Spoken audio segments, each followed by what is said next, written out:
Whiskey Jason here, whiskey from the viewpoint of American in Germany, and today I have Slane Castle Irish whiskey.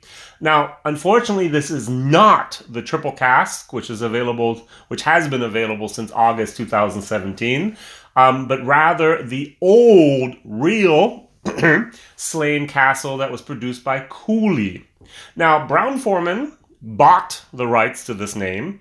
There's a castle in Ireland, Slane Castle. Beside this castle, they actually built, or are building, or have built, better said, a new distillery. And soon, and very soon, probably now in 2017, the first whiskey will be produced. And then 3 years later, we'll be able to drink it, either in the year of 2019 or 17 or 18 or whenever. Now, there is a triple cask, as I mentioned, from Brown-Forman, called the Slane Castle.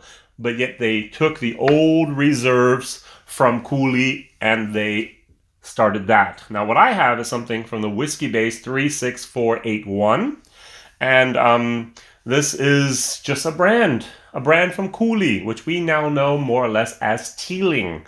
So John Teeling signed a contract back then with Jim Beam, and they bought the Cooley distillery. Beam was bought basically by Suntory, and now that's why it's Beam Suntory. And so they had that. And then Brown-Forman somehow got the rights. I didn't research that enough actually to buy the Slane Castle. And now they are producing, or they have built the first new distillery outside of the States ever in Ireland, basically to import Irish whiskey back to the States, because the States is the largest market for Irish whiskey in the world. So the new stuff will get its water from the River Bain, and they actually grow their barley right around the farm. You can go to Slane Castle on YouTube. You can find a nice little channel with a few videos on there. It's really, really interesting to watch, especially Alex Cunningham talk about that. But what I have is the old version of Slane Castle, Whiskey Jason here, whiskey from the viewpoint of an American in Germany. I love testing rare and exotic whiskeys, and this is rare and exotic because it's no longer available. And even back then, it was very difficult to get outside of Germany and also Ireland. It's a blend. It's 40%. It has a lot of grain in it. That's what I read. And there's not that much single malt. It went for like 25, 28 euros, $30. And so you can't expect that much. Now my nose, first of all, says fruity, grainy, a little bit of alcohol, and a little bit of pear. Now, this is probably produced from Cooley, mixed with grain whiskey together. Now, Cooley was the only distillery back then in Ireland, except for the Middleton distillery, that actually had the possibility to make single malt, as well as single grain, as well as pot still Irish whiskey. So he could make all three of those, and that was for him the important thing, to be able to do that. Now this is just basically a mix, blend of single malt and single grain. I love paddy whiskey. If you've ever had a cheap Irish whiskey, especially in Ireland, paddy's the way to go, I would say. And it's a mixture of grain and malt. And this here is exactly the same. I don't know. I don't have paddy right now, so I can't compare it. Ooh, on the nose I get a little bit more of the pear, and also the plums, and also the green apple. Granny Smith green apple. Ooh, interesting. Let's try it.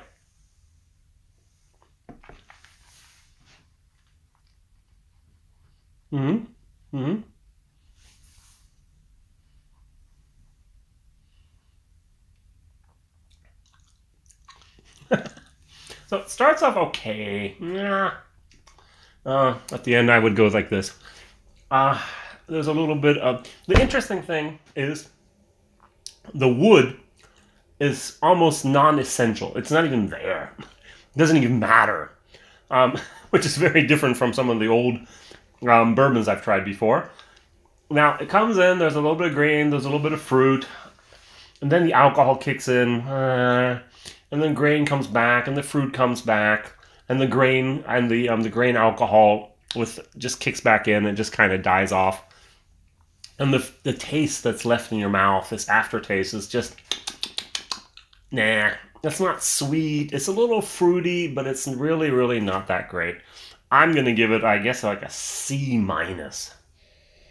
I don't even know if you can find Slane Castle. I know the distributor of Irish whiskeys here in Germany, and this was her very, very, very, very last sample of anything she had. She was gracious enough to give it to me after I begged for it more than once. Because I thought I was getting the new stuff.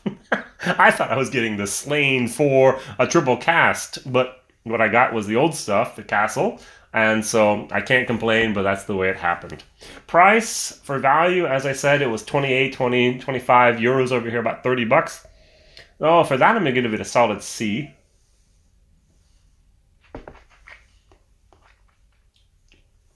But that grain, it's just not really great.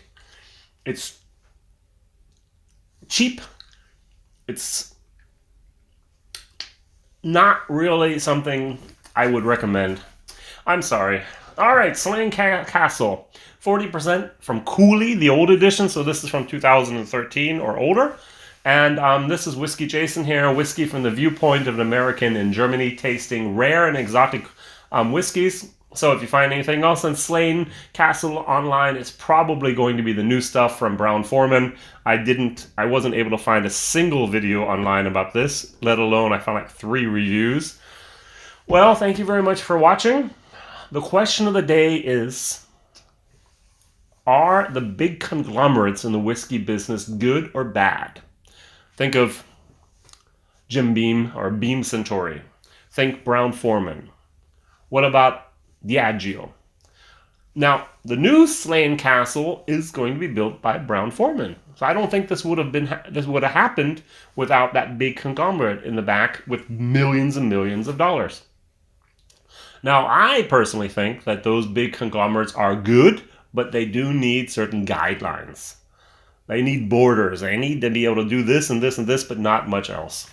Now, on the other hand, global whiskey is a global industry. So what you can do in Canada, you usually can't do in the States. What you can do in Ireland, you can't do in Scotland.